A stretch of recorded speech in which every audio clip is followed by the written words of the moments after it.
Уважаемые граждане России, дорогие друзья, тема моего выступления – события на Украине. И то, почему это так важно для нас, для России. Конечно, мое обращение адресовано и нашим соотечественникам на Украине. Говорить придется обстоятельно и подробно. Вопрос очень серьезный. Ситуация на Донбассе вновь приобрела критический, острый характер. И сегодня обращаюсь к вам напрямую, чтобы не только дать оценку происходящему, но и проинформировать вас о принимаемых решениях, о возможных дальнейших шагах на этом направлении. Еще раз подчеркну, что Украина для нас – это не просто соседняя страна. Это неотъемлемая часть нашей собственной истории, культуры, духовного пространства. Это наши товарищи, близкие, среди которых не только коллеги, друзья, бывшие сослуживцы, но и родственники. Люди, связанные с нами кровными семейными узами. Издавна жители юго-западных исторических древнерусских земель называли себя русскими и православными. Так было и до XVII века, когда часть этих территорий воссоединилась с российским государством, и после. Нам кажется, что в принципе мы все об этом знаем, что речь идет об общеизвестных фактах. Вместе с тем, для понимания того, что же все-таки сегодня происходит, для объяснения мотивов действий России и тех целей, которые мы перед собой ставим, нужно хотя бы несколько слов сказать об истории вопроса. Итак, начну с того, что современная Украина целиком и полностью была создана Россией. Точнее, большевистской, коммунистической Россией. Этот процесс начался практически сразу после революции 1917 года. Причем Ленин и его соратники делали это весьма грубым по отношению к самой России способом. За счет отделения, отторжения от нее части ее собственных исторических территорий. У миллионов людей, которые там проживали, конечно, никто ни о чем не спрашивал.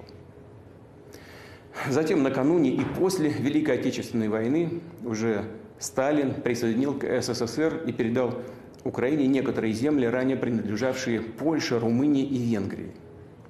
При этом в качестве своего рода компенсации Сталин наделил Польшу частью исконных германских территорий, а в 1954 году Хрущев зачем-то отобрал у России Крым и тоже подарил его Украине. Собственно, так и сформировалась территория советской Украины. Но сейчас хотел бы обратить особое внимание на начальный период создания СССР. Считаю, что для нас это крайне важно. Пойти придется, что называется, издалека. Напомню, что после Октябрьского переворота 1917 года и последовавшей затем гражданской войны большевики приступили к строительству новой государственности. И между ними возникли довольно острые разногласия. Сталин, который в 1922 году совмещал посты генерального секретаря ЦК РКПБ и Народного комиссара по делам национальностей, предложил строить страну на принципах автономизации. То есть предоставляя республикам, будущим административно-территориальным единицам, широкие полномочия при их вступлении в единое государство. Ленин раскритиковал этот план и предложил пойти на уступки националистам, как он их тогда называл, независимцам. Именно эти ленинские идеи, по сути, конфедеративного государственного устройства и лозунг о праве нации на самоопределение вплоть до отделения и были положены в основу советской государственности. Сначала в 1922 году закреплены в Декларации об образовании Союза СССР, а затем после смерти Ленина и в Конституции СССР 1924 года. Здесь сразу же возникает много вопросов. И первый из них, на самом деле главный.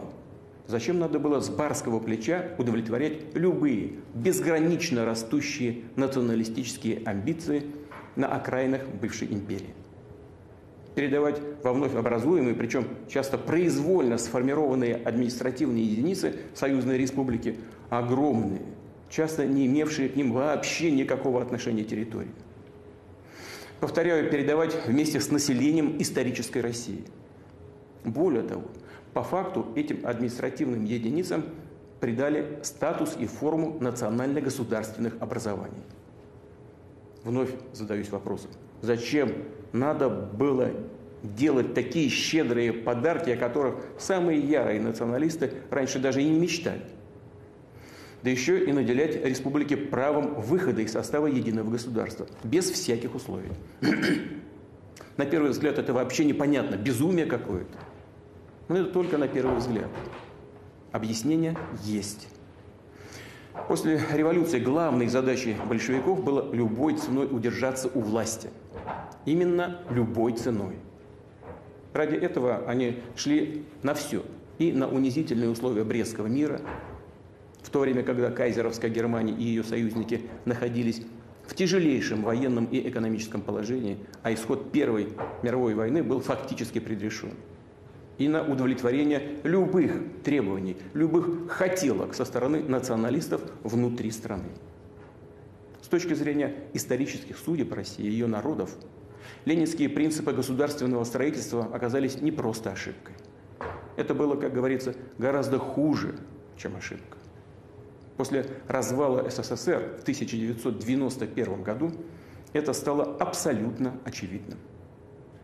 Конечно, события прошлого уже не изменить, но мы должны хотя бы сказать о них прямо и честно, без всяких оговорок, да и без всякой политической окраски. Могу от себя только добавить, что соображения текущей политической конъюнктуры, какими бы эффектными, выигрышными они ни казались в конкретный момент времени, ни при каких обстоятельствах не должны и не могут быть положены в основу базовых принципов государственности. Никого и ни в чем сейчас не обвиняю. Обстановка в стране в то время и после гражданской войны, накануне, была невероятно сложной, критической. Сегодня хочу только сказать о том, что все было именно так. Это исторический факт. Собственно, как уже сказал, в результате большевистской политики и возникла советская Украина, которую и в наши дни можно с полным основанием назвать Украина имени Владимира Ильича Ленина. Он ее автор и архитектор. Это целиком и полностью подтверждается архивными документами, включая жесткие ленинские директивы по Донбассу, которые буквально втиснули в состав Украины. А сейчас благодарные потомки посносили на Украине памятники Ленину. Это у них декоммунизация называется. Вы хотите декоммунизации? Ну что же, нас это вполне устраивает. Но не нужно, что называется, останавливаться на полпути. Мы готовы показать вам, что значит для Украины настоящая декоммунизация. Возвращаясь к истории вопроса, повторю, что в 1922 году на пространстве бывшей Российской империи был образован СССР. Но сама жизнь сразу же показала, что не сохранить такую огромную и сложную территорию, не управлять ею на предложенных аморфных, фактически конфедеративных принципах просто невозможно. Они были напрочь оторваны и от действительности, и от исторической традиции. Закономерно, что красный террор и быстрый переход к сталинской диктатуре, господство коммунистической идеологии и монополия Компартии на власть, национализация и плановая система народного хозяйства – все это на деле превратило в простую декларацию, в формальность, заявленные, но не работающие принципы государственного устройства. Никаких суверенных прав в реальности у союзных республик так и не возникло.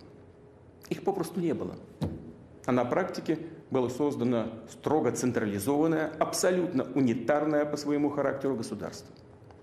Сталин по факту полностью реализовал на практике не ленинские, а именно свои, собственные идеи государственного устройства. Но соответствующих изменений в системообразующие документы в Конституцию страны не внес. провозглашенные ленинские принципы построения СССР формально не пересматривал. Да, судя по всему, казалось, что в этом и не было необходимости. В условиях тоталитарного режима и так все работало, а внешне выглядело красиво, привлекательно и даже сверхдемократично. И все же жаль, очень жаль, что из базовых, формально-юридических основ, на которых была построена вся наша государственность, не были своевременно вычищены одиозные, утопичные, навеянные революцией, но абсолютно разрушительные для любой нормальной страны фантазии. О будущем, как это часто бывало у нас и раньше, никто не подумал.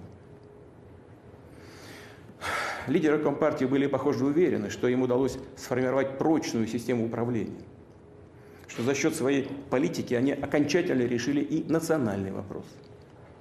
Но фальсификации, подмена понятий, манипуляция общественным сознанием и обман дорого обходятся. Бацилла националистических амбиций никуда не делась. А изначально заложенная мина, подрывающая государственный иммунитет против заразы национализма, только ждала своего часа. Такой миной, повторю, было право выхода из СССР. В середине 1980-х годов на фоне нарастающих социально-экономических проблем, очевидного кризиса плановой экономики, национальный вопрос, сутью которого были не какие-то ожидания и не сбывшиеся чаяния народов Союза, а прежде всего растущие аппетиты местных элит, все более обострялся. Однако руководство КПСС вместо глубокого анализа ситуации, принятия адекватных мер, в первую очередь в экономике, а также постепенной, вдумчивой, взвешенной трансформации политической системы и государственного устройства, ограничилось откровенным словоблудием о восстановлении ленинского принципа национального самоопределения. Более того, в ходе развернувшейся борьбы за власть внутри самой Компартии, каждая из противоборствующих сторон с целью расширить базу поддержки стала бездумно стимулировать, поощрять националистические настроения. Играть на них, обещая своим потенциальным сторонникам все, что они только пожелают. На фоне поверхностной и популистской болтовни о демократии и светлом будущем, построенном на базе то ли рыночной, то ли плановой экономики, но в условиях реального обнищания людей и тотального дефицита, никто из властьпридержащих и не думал о неизбежных, трагических для страны последствиях. А затем и вовсе пошли протаренные на заре создания СССР дорожкой удовлетворения амбиций националистических элит, выращенных в собственных партийных рядах. Позабыв при этом, что в руках у КПСС нет уже, да и слава богу, таких инструментов удержания власти и самой страны, как государственный террор, диктатура сталинского типа. И что даже пресловутая руководящая роль партии, как утренний туман, бесследно исчезает прямо у них на глазах. И вот в сентябре 1989 года на пленуме ЦК КПСС был принят, по сути, роковой документ. Так называемая национальная политика партии в современных условиях. Платформа КПСС. Она содержала следующее положение. Процитирую. Союзным республикам принадлежат все права, отвечающие их статусу суверенных социалистических государств. Еще один пункт. Высшие представительные органы власти союзных республик могут опротестовать и приостановить действия постановлений и распоряжений союзного правительства на своей территории. И, наконец, каждая союзная республика имеет свое гражданство, которое распространяется на всех ее жителей. Разве не очевидно было, к чему приведут подобные формулировки и решения? Сейчас не время, не место вдаваться в вопросы государственного или конституционного права, давать определение самому понятию гражданства. Но все же возникает вопрос.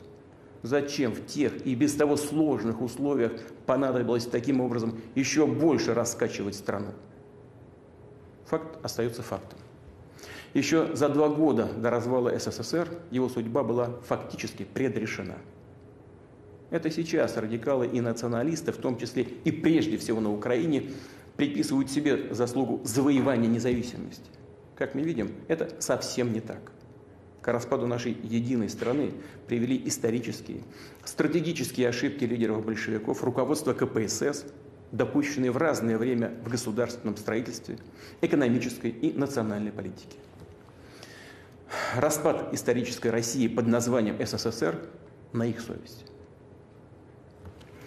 Несмотря на все эти несправедливости, обман и откровенный грабеж России, наш народ, именно народ, признал новые геополитические реалии, возникшие после распада СССР, признал новые независимые государства. И не только признал. Россия сама, находясь тогда в труднейшем положении, помогала партнерам по СНГ, в том числе украинским коллегам, от которых прямо с момента провозглашения независимости стали поступать многочисленные запросы о материальной поддержке. И наша страна оказывала такую поддержку с уважением к достоинству и суверенитету Украины. По экспертным оценкам, которые подтверждаются простым подсчетом цен на наши энергоносители, объемов льготных кредитов, экономических и торговых преференций, которые Россия предоставляла Украине, общая выгода для украинского бюджета на период с 1991 по 2013 годы составила порядка 250 миллиардов долларов. Но и это далеко не все.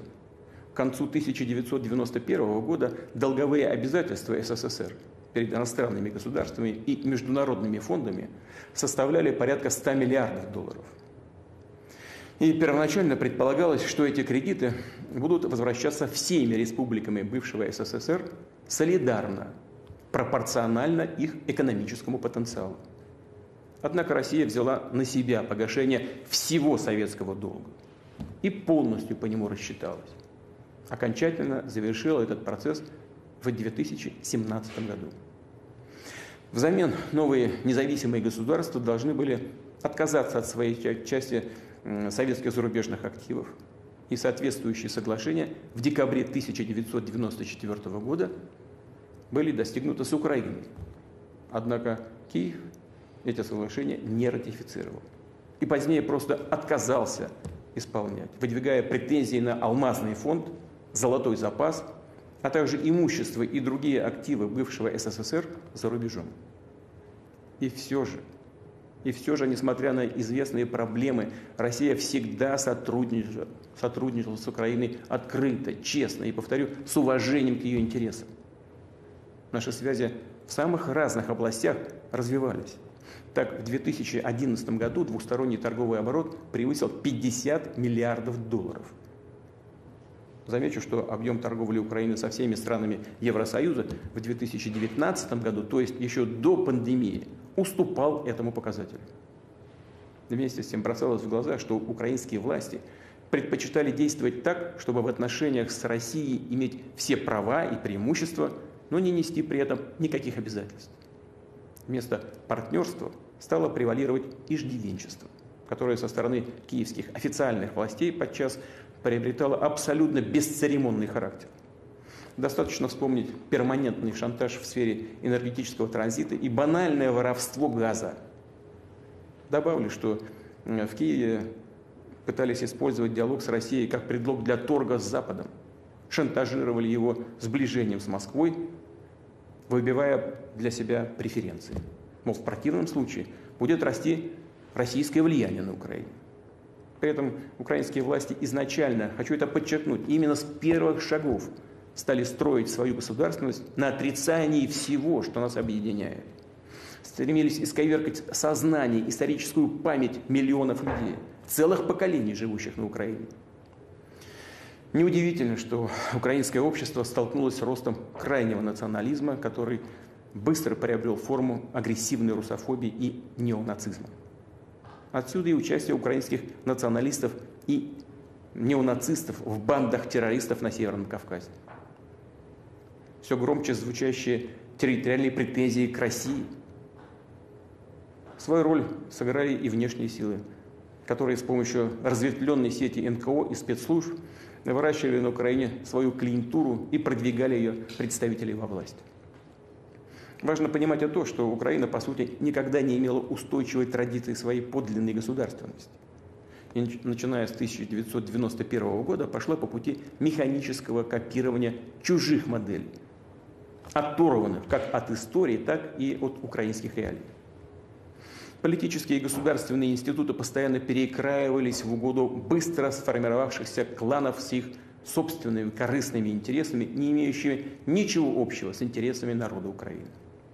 Весь смысл так называемого прозападного цивилизационного выбора украинской олигархической власти заключался и заключается не в том, чтобы создать лучшие условия для благополучия народа, а в том, чтобы, подобострастно оказывая услуги геополитическим соперникам России, сохранить миллиарды долларов, украденные у украинцев и спрятанные олигархами на счетах в западных банках. Одни промышленные финансовые группы, взятые ими на содержание партии и политики, изначально опирались на националистов и радикалов. Другие на словах выступали за добрые отношения с Россией, за культурное и языковое многообразие. И приходили к власти с помощью голосов граждан, которые искренне поддерживали такие устремления, в том числе и миллионов жителей Юго-Востока. Но получив посты, должности, они тут же предавали своих избирателей, отказывались от своих предвыборных обещаний, а реальную политику проводили под диктовку радикалов, подчас преследуя своих вчерашних союзников, те общественные организации, которые выступали за двуязычие, за сотрудничество с Россией. Пользовались тем, что люди, поддержавшие их, как правило, законопослушные, умеренных взглядов, привыкшие доверять власти, и они, в отличие от радикалов, не будут проявлять агрессию, прибегать к незаконным действиям. В свою очередь, радикалы наглели, их претензии год за годом росли. Им оказалось нетрудно раз за разом навязывать свою волю слабой власти, которая сама была поражена вирусом национализма и коррупции, и искусно подменяла истинные культурные, экономические, социальные интересы народа, реальный суверенитет Украины разного рода спекуляциями на национальной почве и внешней этнографической атрибутикой. Устойчивой государственности на Украине так и не сложилось. А политические выборные процедуры служат лишь прикрытием, ширмой для передела власти и собственности между различными олигархическими кланами. Коррупция, которая без сомнения является вызовом и проблемой для многих стран, в том числе и для России, на Украине приобрела какой-то уже особый характер. Она буквально пропитала, разъела украинскую государственность, всю систему, все ветви власти. Радикалы воспользовались справедливым недовольством людей, оседлали протест и в 2014 году довели Майдан до государственного переворота. При этом они получали прямое содействие со стороны зарубежных государств. По имеющимся данным, материальная поддержка так называемого протестного лагеря на площади Независимости в Киеве со стороны посольства США составляла $1 миллион в день. Дополнительные, весьма крупные суммы в наглую переводились прямо на банковские счета лидеров оппозиции. И речь шла о десятках миллионов долларов. А сколько в итоге получили действительно пострадавшие люди? Семьи тех, кто погиб в столкновениях, спровоцированных на улицах и площадях Киева, в других городах. Об этом лучше не спрашивать. Радикалы, захватившие власть, организовали преследование, настоящий террор в отношении тех, кто выступал против антиконституционных действий. Над политиками, журналистами, общественными деятелями издевались, их публично унижали. Украинские города захлестнула волна погромов и насилия, серия громких и безнаказанных убийств. Невозможно без содрогания вспоминать о страшной трагедии в Одессе, где участники мирной акции протеста были зверски убиты, заживо сожжены в Доме профсоюзов. Преступники, которые совершили это злодеяние, не наказаны. Их никто и не ищет. Но мы знаем их поименно и сделаем все для того, чтобы их покарать, найти и предать суду. Майдан не приблизил Украину к демократии и прогрессу. Совершив государственный переворот, националисты и те политические силы, которые их поддерживали, окончательно завели ситуацию в тупик. Столкнули Украину в бездну гражданской войны. Спустя 8 лет после тех событий страна расколота. Украина переживает острый социально-экономический кризис. По информации международных организаций, в 2019 году почти 6 миллионов украинцев, подчеркну, это около 15% не от трудоспособного, а именно от всего населения страны, были вынуждены уехать за границу в поисках работы. Причем часто, да как правило, на паденные, неквалифицированные заработки. Показателен и следующий факт. С 2020 года в условиях пандемии страну покинуло свыше 60 тысяч врачей и других медработников. С 2014 года тарифы на водоснабжение выросли почти на треть, на электроэнергию в разы, на газ для домохозяйств в десятки раз. У многих людей просто нет денег, чтобы оплачивать коммунальные услуги. Им приходится буквально выживать. Что случилось? Почему все это происходит? Ответ очевиден. Потому что приданное, полученное не только от советской эпохи, но еще и от Российской империи, промотали и растащили по карманам. Утрачены десятки и сотни тысяч рабочих мест, которые благодаря в том числе тесной кооперации с Россией давали людям стабильный доход, приносили налоги в казну. Такие отрасли, как машиностроение, приборостроение, электронная промышленность, суды и авиастроение или лежат на боку, или уничтожены вовсе.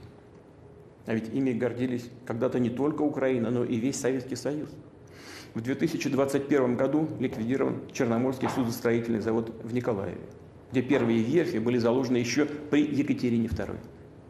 Знаменитый концерн «Антонов» с 2016 года не выпустил ни одного серийного самолета. А завод «Южмаш», специализировавшийся на производстве ракетно-космической техники, оказался на грани банкротства, как и Кременчугский сталелитейный завод. Этот печальный список можно продолжать.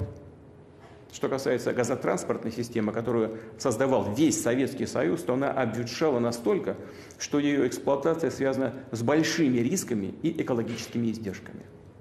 И в этой связи возникает вопрос. Бедность, безысходность, утеря промышленного и технологического потенциала – это и есть тот самый прозападный цивилизационный выбор, которым уже многие годы дурачат и оболванивают миллионы людей, обещая им райские кущи. На деле все свелось к тому, что развал украинской экономики сопровождается откровенным грабежом граждан страны. А саму Украину просто загнали под внешнее управление. Оно осуществляется не только по указке из западных столиц, но и, что называется, непосредственно на месте, через целую сеть зарубежных советников, НКО и других институтов, развернутую на Украине. Они оказывают прямое влияние на все важнейшие кадровые решения, на все ветви и уровни власти, от центральной и даже до муниципальной, на основные госкомпании и корпорации, включая «Нафтогаз», «Укрэнерго», «Украинскую железную дорогу», «Укроборонпром», «Укрпочту», администрацию морских портов Украины. Независимого суда на Украине попросту нет. По требованию Запада киевские власти отдали представителям международных организаций преимущественное право отбора членов высших судебных органов, Совета правосудия и Квалификационной комиссии судей. Кроме того, через свое посольство США напрямую контролирует Национальное агентство по предотвращению коррупции, Национальное антикоррупционное бюро, специализированную антикоррупционную прокуратуру и Высший антикоррупционный суд. Делается все это под благовидным предлогом для повышения эффективности борьбы с коррупцией. Ну хорошо. А результат это где? Коррупция как цвела пышным цветом, так и цветет. Пуще прежнего. В курсе ли всех этих управленческих методов сами украинцы? Понимают ли, что их страна находится даже не под политическим и экономическим протекторатом, а сведена до уровня колонии с марионеточным режимом? Приватизация государства привела к тому, что власть, которая называет себя властью патриотов, утратила национальный характер и последовательно ведет дело к полной десуверенизации страны. Продолжается курс на дерусификацию и принудительную ассимиляцию. Верховная Рада безостановочно выпускает все новые дискриминационные акты. Уже действует закон о так называемых коренных народах. Людям, которые считают себя русскими и хотели бы сохранить свою идентичность, язык, культуру, прямо дали понять, что на Украине они чужие. В соответствии с законами об образовании и о функционировании украинского языка, как государственного, русский язык изгоняется из школ, из всех публичных сфер, вплоть до обычных магазинов. Закон о так называемой люстрации, очищении власти, позволил разобраться с неугодными государственными служащими. Плодятся акты, которые дают украинским силовым структурам основания для жесткого подавления свободы слова, инакомыслия, для преследования оппозиции. В мире известна печальная практика односторонних нелегитимных санкций против других государств, зарубежных физических и юридических лиц. На Украине перещеголяли своих западных кураторов и изобрели такой инструмент, как санкции против собственных граждан, предприятий, телеканалов, других СМИ и даже депутатов парламента. В Киеве продолжают готовить расправу и над Украинской православной церковью Московского патриархата. И это не эмоциональная оценка. Об этом говорят конкретные решения и документы. Трагедию церковного раскола власти Украины цинично превратили в инструмент государственной политики. Нынешнее руководство страны не реагирует на просьбы граждан Украины отменить законы, ущемляющие права верующих. Более того, в Раде зарегистрированы новые законопроекты, направленные против духовенства и миллионов прихожан Украинской православной церкви Московского патриархата. Отдельно скажу о Крыме. Жители полуострова свой свободный выбор сделали – быть вместе с Россией. Этой четкой, ясной воле людей киевским властям нечего противопоставить. Поэтому ставка делается на агрессивные действия, на активизацию ячеек экстремистов, в том числе радикальных исламских организаций, на запуск диверсионных групп для совершения террористических актов на объектах критически важной инфраструктуры, для похищения граждан России. И у нас есть прямые доказательства, что такие агрессивные действия проводятся при поддержке зарубежных спецслужб. В марте 2021 года Украина приняла новую военную стратегию. Этот документ практически целиком посвящен противостоянию с Россией. Ставит целью втягивания иностранных государств в конфликт с нашей страной. Стратегия предлагает организацию в российском Крыму и на территории Донбасса, по сути, террористического подполья. В ней прописаны и контуры предполагаемой войны. А закончиться она должна, как мнится сегодняшним киевским стратегам, далее процитирую, при содействии международного сообщества на выгодных для Украины условиях. А также, как выражаются сегодня в Киеве, тоже привожу здесь цитату, повнимательнее слушайтесь, пожалуйста, при военной поддержке мировым сообществом в геополитическом противостоянии с Российской Федерацией. По сути, это не что иное, как подготовка к боевым действиям против нашей страны, против России.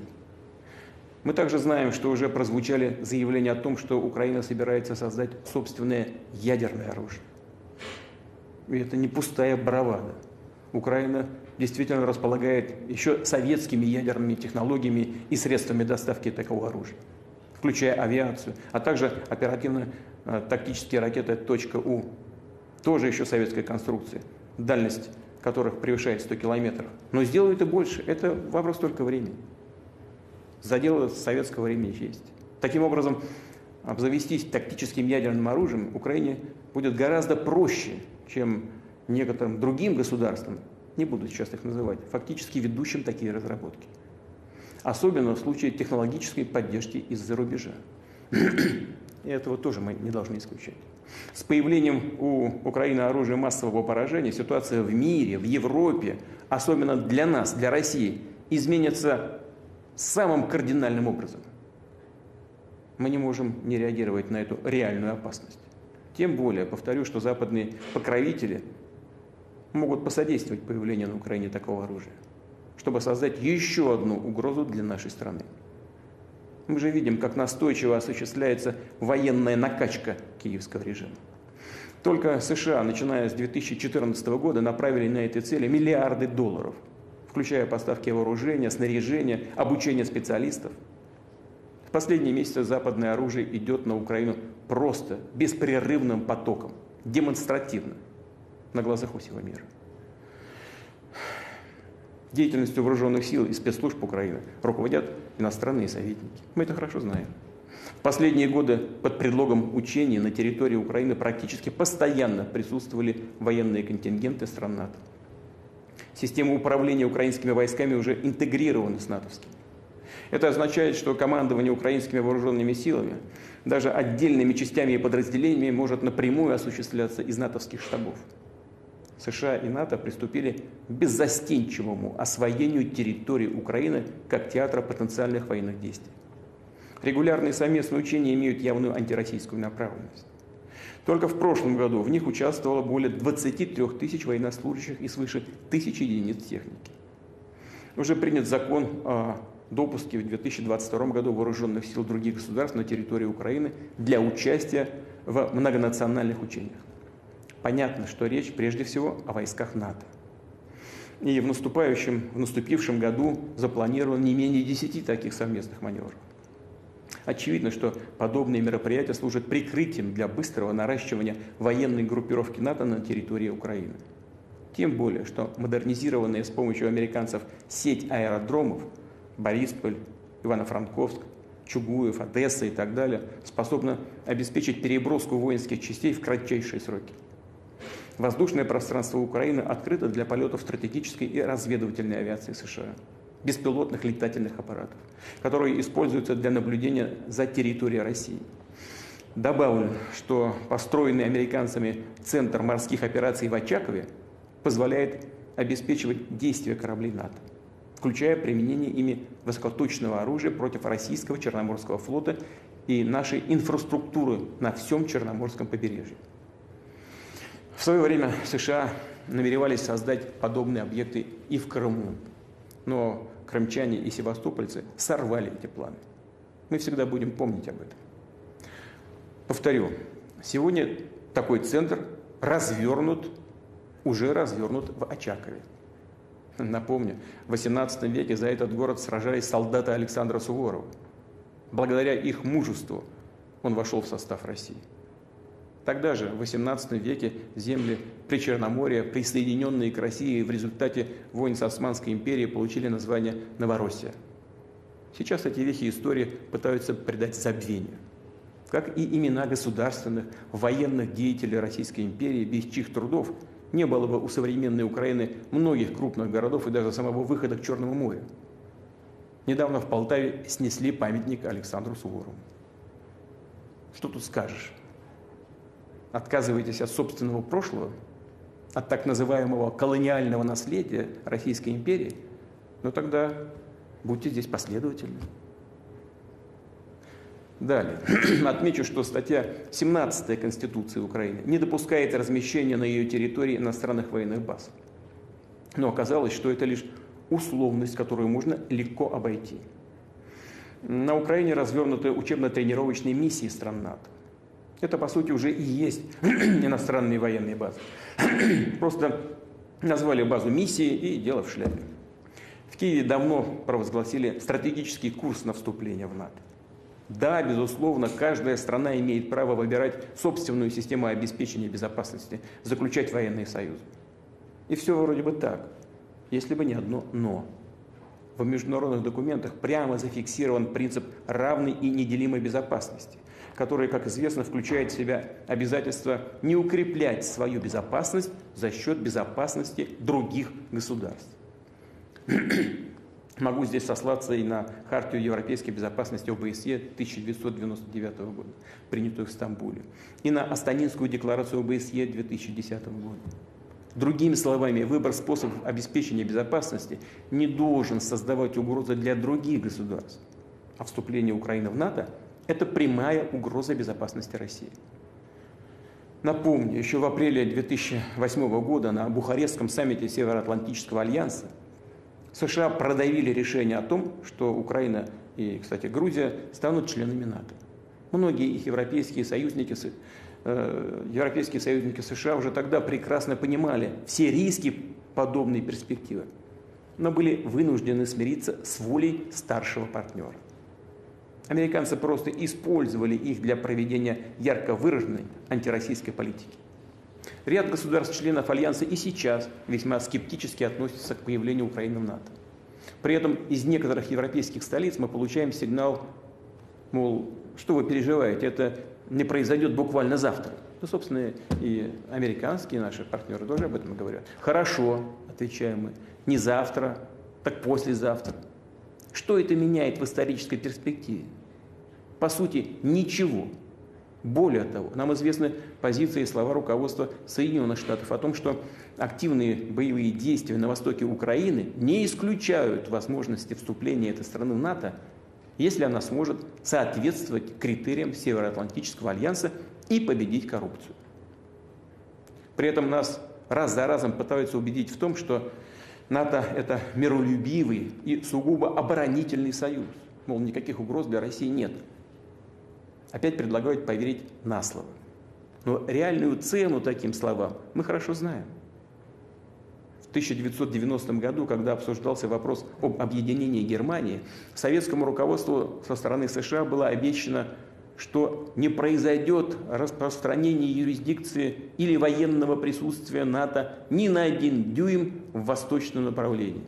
И что объединение Германии не приведет к распространению военной организации НАТО на восток. Это цитата. Наговорили, надавали устных заверений, и все оказалось пустым звуком. Позднее нас стали уверять в том, что вступление в НАТО стран Центральной и Восточной Европы лишь улучшит отношения с Москвой, избавит их, эти страны, от страхов тяжелого исторического наследия. И даже, более того, создаст пояс дружественных России государств. Все получилось с точностью да наоборот. Власти некоторых восточноевропейских стран, торгуя русофобией, принесли в альянс свои комплексы и стереотипы о российской угрозе. Настаивали на наращивании потенциалов коллективной обороны, которые должны быть развернуты прежде всего против России. Причем это происходило в 90-х и в начале 2000-х годов, когда благодаря открытости и доброй воле отношения России, нашей доброй воли, отношения России и Запада находились на высоком уровне. Россия все свои обязательства выполнила, в том числе вывела войска из Германии, из государств Центральной и Восточной Европы, и тем самым внесла огромный вклад в преодоление наследия холодной войны. Мы последовательно предлагали разные варианты сотрудничества, в том числе в формате Совета России, НАТО и ОБСЕ. Более того, скажу сейчас то, о чем никогда не говорил публично. Скажу об этом впервые. В 2000 году, во время визита в Москву уходящего со своей должности президента США Билла Клинтона, я спросил его, а как Америка отнесется к тому, чтобы принять Россию в НАТО? Не буду раскрывать все подробности той беседы. Но реакция на мой вопрос внешне выглядела, скажем так, весьма сдержанной. А как американцы реально отнеслись к этой возможности, фактически видно на их практических шагах в отношении нашей страны. Это открытая поддержка террористов на Северном Кавказе, пренебрежительное отношение к нашим требованиям и озабоченностям в сфере безопасности, в расширении НАТО, выход из договора по ПРО и так далее, и так далее. Так и хочется спросить, зачем? Зачем все это? Ради чего? Ну ладно, не хотите видеть в нашем лице друга и союзника, но зачем же делать из нас врага? Ответ только один. Дело не в нашем политическом режиме, ни в чем-то другом. Просто им не нужна такая большая, самостоятельная страна, как Россия. В этом ответ на все вопросы. Это и есть источник традиционной американской политики на российском направлении. Отсюда и отношение ко всем нашим предложениям в сфере безопасности. Сегодня достаточно одного взгляда на карту, чтобы увидеть, как западные страны сдержали обещание не допустить продвижения НАТО на восток. Попросту обманули. Мы получили одну за другой 5 волн расширения НАТО. В 1999 году в альянс были приняты Польша, Чехия, Венгрия. В 2004 году Болгария, Эстония, Латвия, Литва, Румыния, Словакия и Словения. В 2009 Албания и Хорватия. В 2017 Черногория. В 2020 Северная Македония. В результате альянс, его военная инфраструктура вышли непосредственно к границам России. Это и стало одной из ключевых причин кризиса евробезопасности. Самым негативным образом сказалось на всей системе международных отношений, привело к утрате взаимного доверия. Ситуация продолжает деградировать, в том числе в стратегической сфере. Так в Румынии и Польше в рамках проекта США по созданию глобальной ПРО разворачиваются позиционные районы для противоракет. Хорошо известно, что размещенные здесь пусковые установки могут быть использованы для крылатых ракет «Томагавк», ударных наступательных систем. Кроме того, в США идет разработка универсальной ракеты «Стандарт-6», которая наряду с решением задач противовоздушной и противоракетной обороны может поражать и наземные, и надводные цели. То есть у якобы оборонительной системы ПРО-США расширяются и появляются новые наступательные возможности.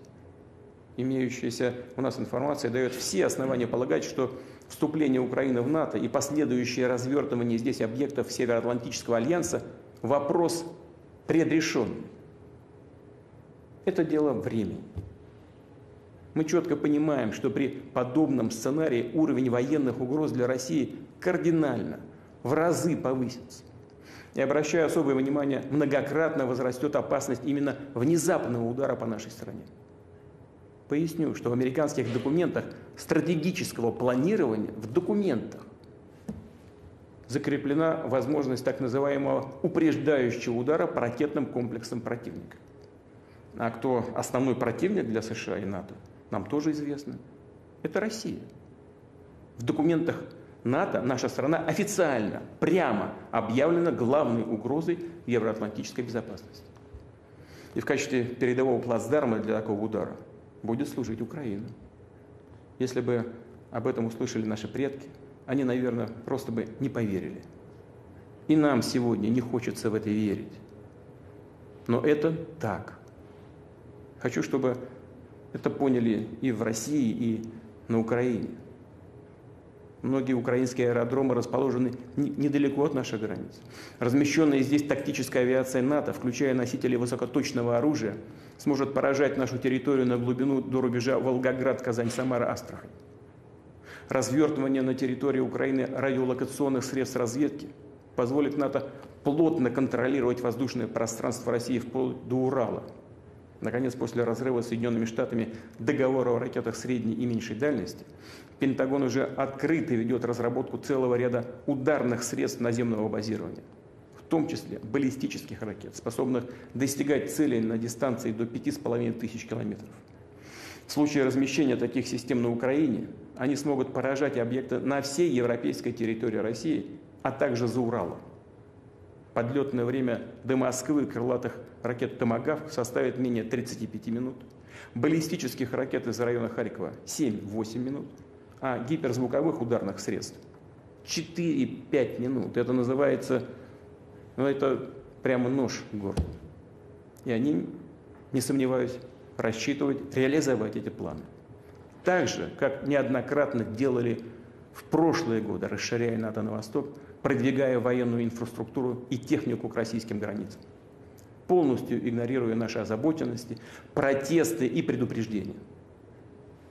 Извините, просто плевали на них и делали все, что хотели, что считали нужным.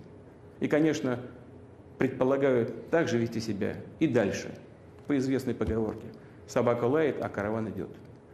Скажу сразу, мы на это не соглашались и никогда не согласимся. При этом Россия всегда выступала и выступает за то, чтобы самые сложные проблемы решать политико-дипломатическими методами, за столом переговоров. Мы хорошо понимаем нашу колоссальную ответственность за региональную и глобальную стабильность. Еще в 2008 году Россия выдвинула инициативу о заключении договора о европейской безопасности. Смысл его состоял в том, чтобы ни одно государство и ни одна международная организация в Евроатлантике не могли бы укреплять свою безопасность за счет безопасности других. Однако наше предложение было с порога отвергнуто. Нельзя, дескать, позволить России ограничивать деятельность НАТО. Более того, нам прямо заявили, что юридически обязывающие гарантии безопасности могут иметь только члены Североатлантического альянса. В декабре прошлого года мы передали западным партнерам проект договора между Российской Федерацией и Соединенными Штатами Америки о гарантиях безопасности, а также проект соглашения о мерах обеспечения безопасности Российской Федерации и государств-членов НАТО.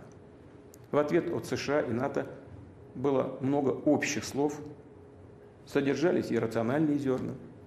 Но все это касалось второстепенных моментов.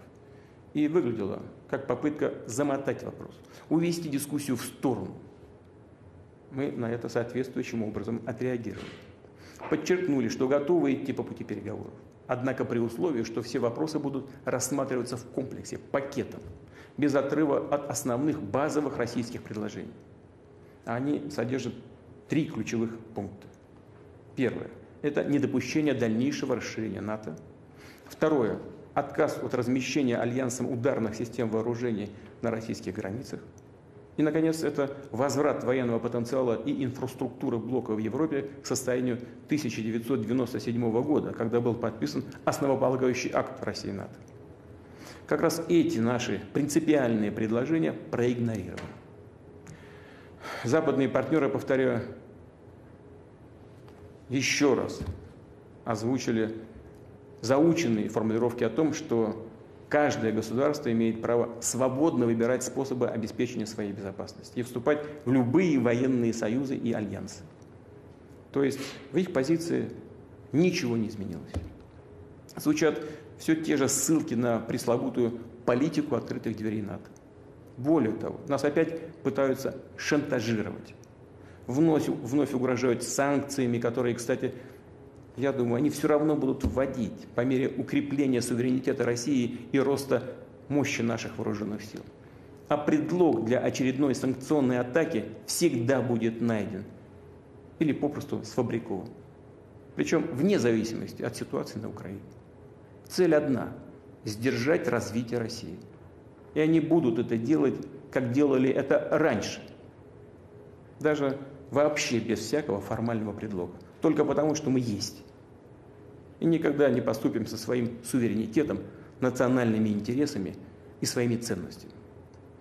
Хочу четко, прямо сказать, в сложившейся ситуации, когда наши предложения о равноправном диалоге по принципиальным вопросам фактически остались без ответа со стороны США и НАТО, когда уровень угроз для нашей страны значительно возрастает, Россия имеет полное право принимать ответные меры обеспечения собственной безопасности. Именно так и будем поступать.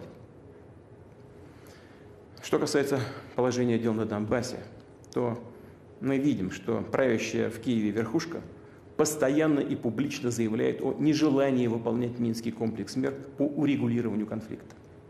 Не заинтересована в мирном решении. Напротив, пытается вновь организовать на Донбассе блицкриг, как это уже было в 2014 и 2015 годах. Чем закончились тогда эти авантюры, мы помним. Сейчас практически ни одного дня не обходится без обстрелов населенных пунктов Донбасса. Сформированная крупная войсковая группировка постоянно использует ударные беспилотники, тяжелую технику, ракеты, артиллерию и системы залпового огня. Убийства мирных жителей, блокада, издевательства над людьми, включая детей, женщин, стариков, не прекращаются. Как у нас говорят, конца и края этому не видно. А вот так называемый цивилизованный мир,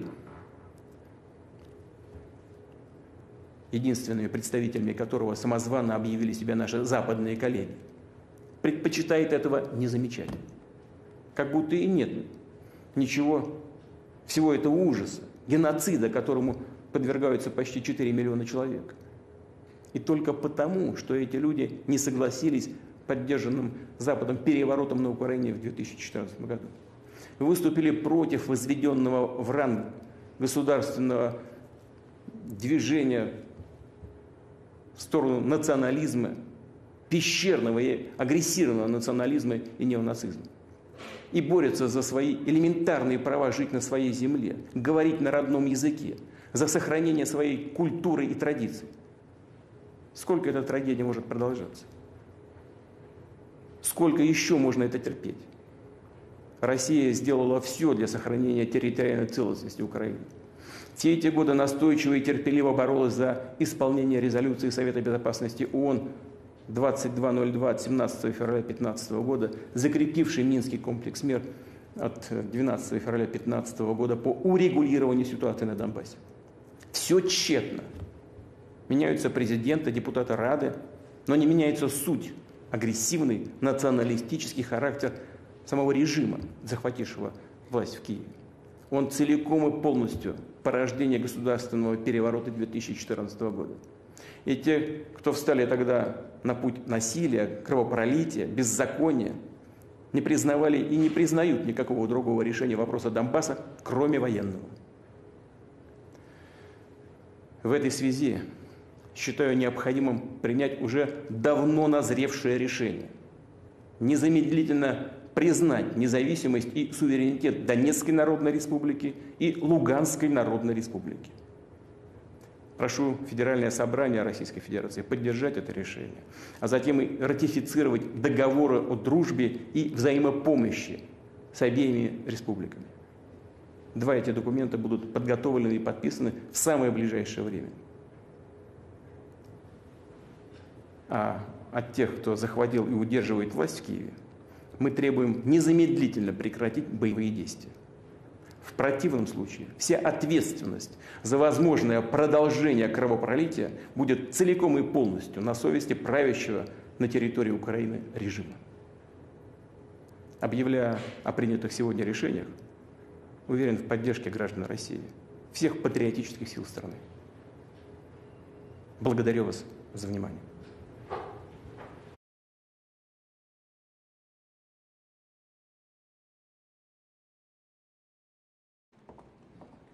Добрый день, приветствую вас. Пожалуйста.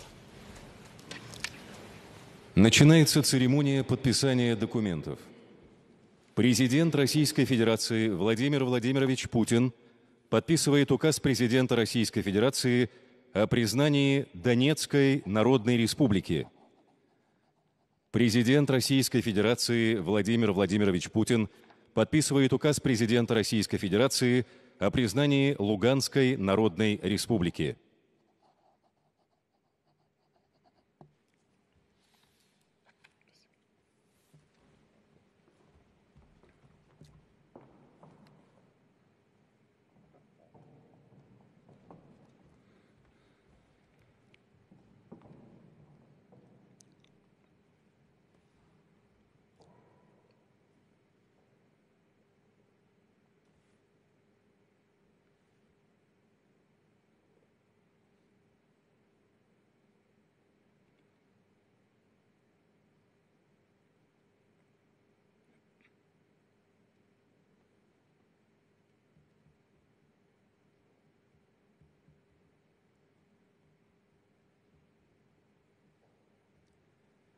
Церемония подписания документов завершена. Поздравляю вас.